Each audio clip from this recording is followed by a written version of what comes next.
Top. Allez, c'est parti. Week-end de 4 jours.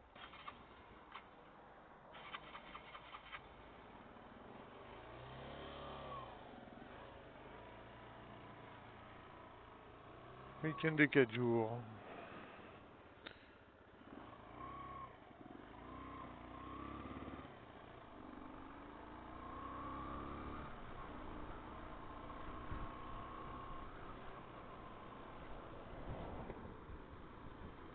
Alors ce soir, pour le vlog numéro 2, je vais emprunter ce qu'on appelle la vallée des usines, qui va nous amener au creux de l'enfer, au bout du monde. Ça s'appelle littéralement comme ça. Les gens du coin ont appelé cette vallée qui ne débouche à rien, il n'y a plus de route après. C'est un sentier médiéval qui traverse une gorge. Et ça s'appelle le bout du monde.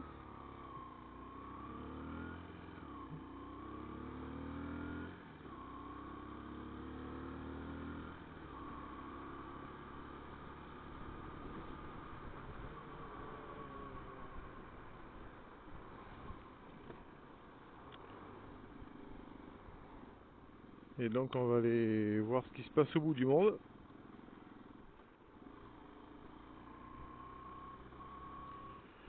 C'est la rencontre quelque part entre l'ancien monde et le monde moderne.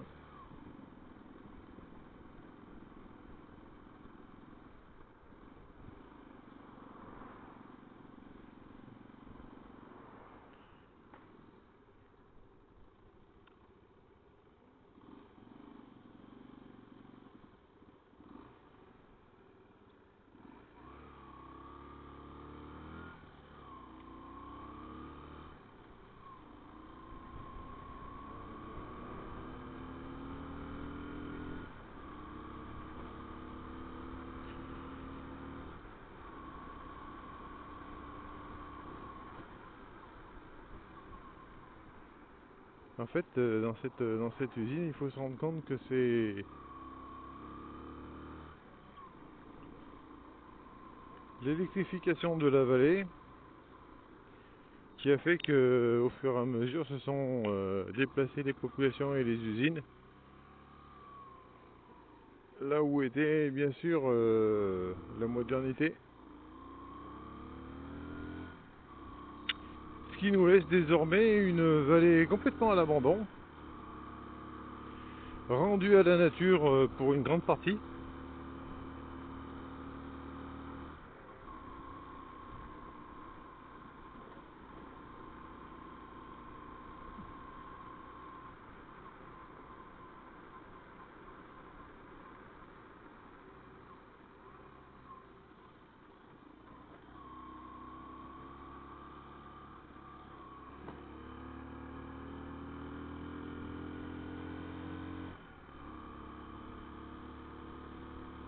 Alors ce que je disais dans le vlog numéro 1, le pré au milieu de la ville, c'est que là on a les barres d'immeubles, et 50 mètres plus loin on a un grand pré avec des chevaux. C'est toujours très particulier cette ville de Thiers qui est flanquée à flanc de colline comme ça là. C'était une ville médiévale, une ville fortifiée. Il y avait un château, des murailles, des remparts, très difficile d'accès.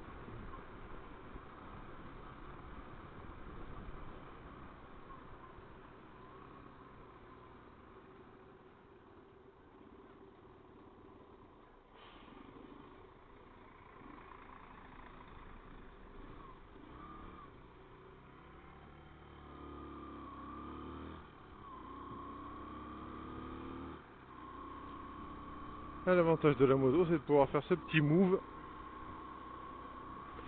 Je l'aurais pas fait dans une grande ville pour être totalement en sécurité, mais bon, ici, c'est moins grave.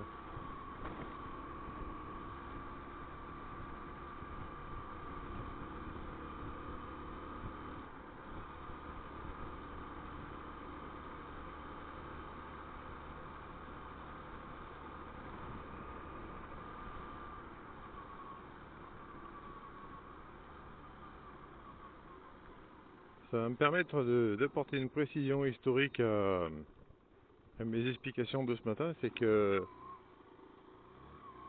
d'après les historiens locaux, ce petit monastère qui est devant moi là, c'est l'église du Moutier qui est sur la gauche. Sur la droite, pardon, ça c'est l'église du Moutier. Et les reliques de Saint-Symphorien sont censées être dedans, d'après les écrits de Grégoire de Tours au 6e siècle, 7e siècle, je sais plus. Et donc il était établi par convention que l'origine de Thiers c'était donc à l'emplacement de cette église là, et du couvent qui y est associé. Alors que pas du tout. C'est une révolution pour la ville. On s'aperçoit que en fait l'origine de la ville est dans les montagnes. Et là on commence la visite de la vallée de la vallée des usines. Donc complètement laissé à l'abandon, hein. D'en bas jusqu'en haut, c'est des usines qui ont été le fer de lance de l'industrie coutelière thiernoise dans les années 50, juste avant-guerre et juste après-guerre. Et désormais, il n'y a que ce qu'on appelle le creux de l'enfer, l'usine du May, qui est désormais reconvertie en l'usine du May, voilà, du May-le-Comte, un ancien coutelier. C'est désormais un musée. Et donc on voit bien que les usines étaient sur la rive droite de la Durolle, puisqu'ils se servaient de la force motrice et il y avait encore des roues à aubes qui entraînaient des axes et des meules et tout un tas de machines. Et puis quand l'électrification est arrivée dans la vallée, ma foi, ces usines ont été abandonnées au profit des usines modernes qui ont été installées dans la plaine.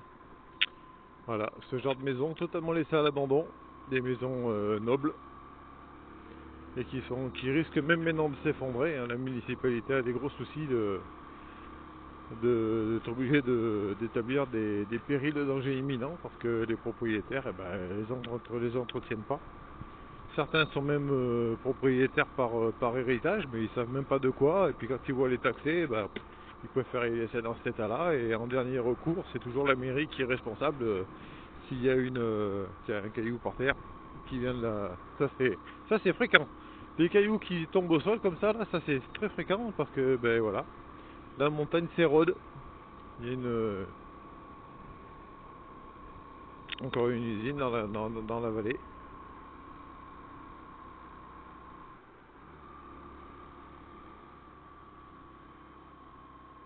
Ça, ce pont a été fait vers 1850. Le pont Saint-Roch, pour relier les petits villages à la grande ville.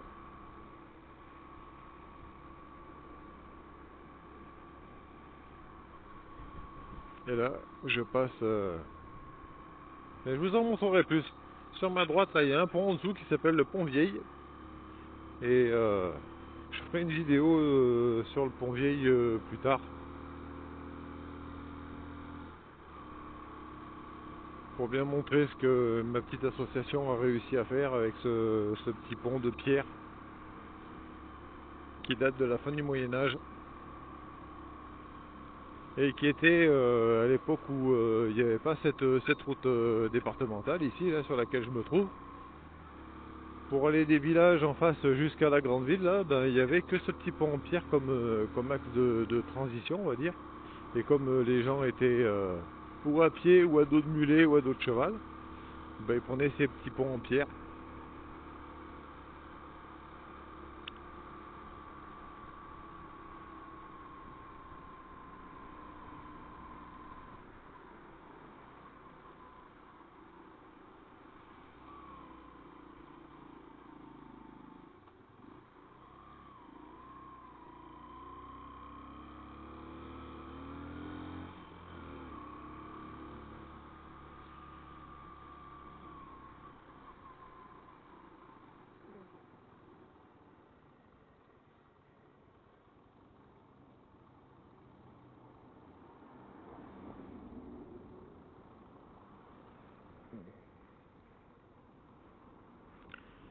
Maserati, c'est pas ce qu'on trouve le plus dans la région.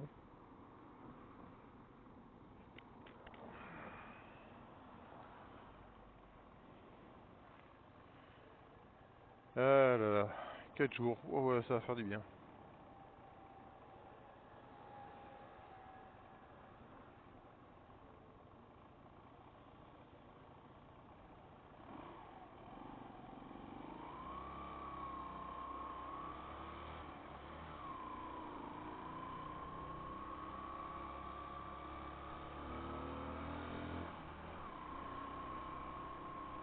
Ah, puis ça va être à l'époque des camping-cars. Alors là, traverser la ville avec tous ces camping-cars, ça va être terrible. J'aime pas bien les camping-cars. Parce que outre le fait que ça se garde n'importe comment, ils sont pas tous respectueux.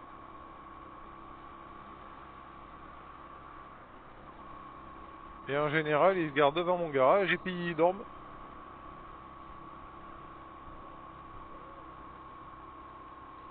M'empêchant de pouvoir sortir de chez moi.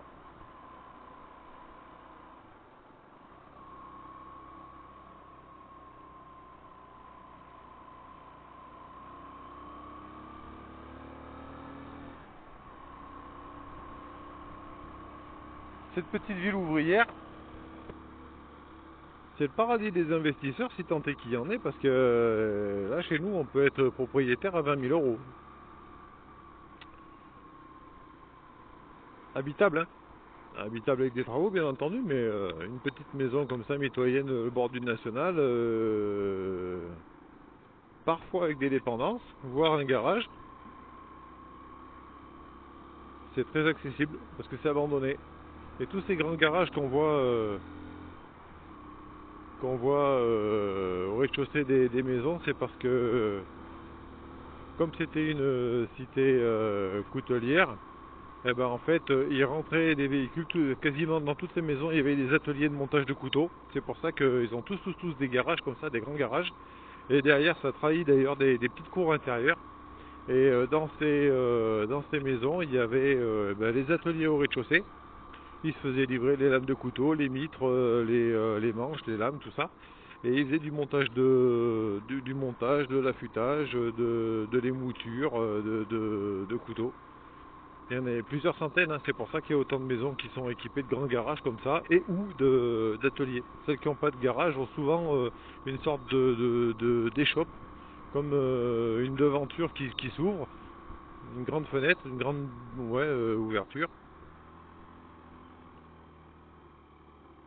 et ce qui permettait de faire traverser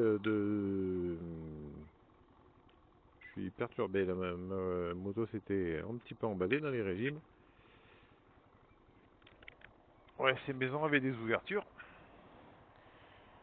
Pour éviter d'ouvrir et fermer les portes, ben, on trimballait les matériaux par la fenêtre.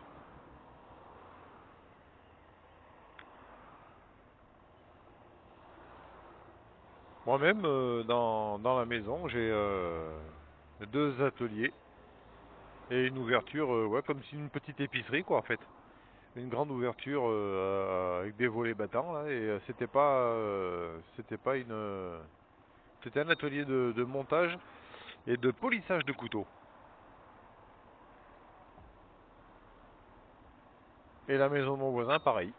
Et la maison d'en face, c'était quoi, un troquet, je crois, un petit bar. Et la maison à côté, c'était aussi un atelier de montage.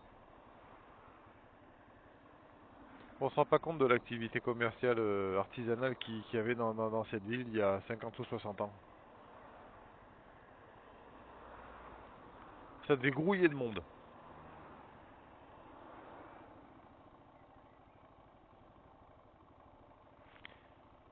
Ah, c'est pareil, quand on voit une végétation aussi luxuriante, on a du mal à se dire que on est en stress hydrique.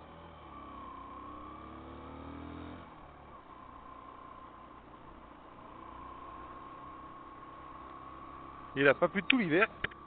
Alors, c'est pas 4 jours de pluie qui vont remonter les nappes phréatiques en une semaine, mais on aura peut-être limité un petit peu la casse au niveau de la surchaleur.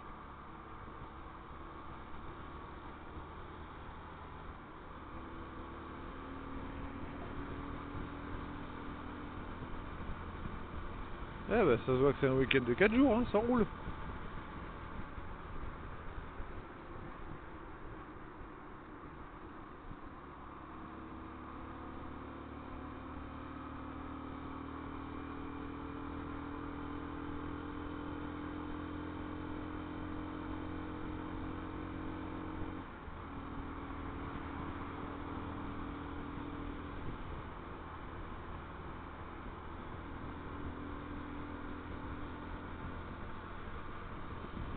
Il y a 15 jours, il n'y avait pas une feuille, pas une branche, rien, c'était tout pelé. On était vraiment quasi, pour dire, ainsi dire, à la fin de l'hiver. Et là, d'un coup d'un seul, c'est le printemps.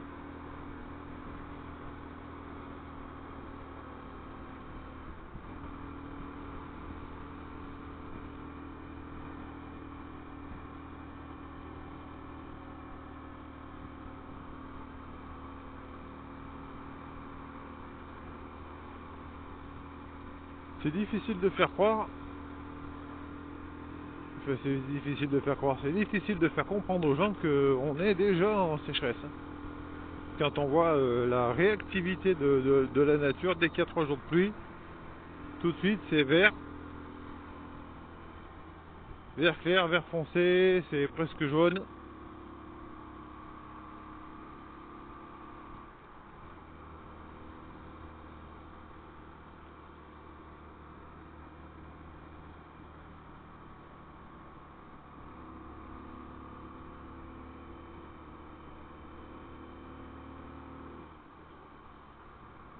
Oh là là.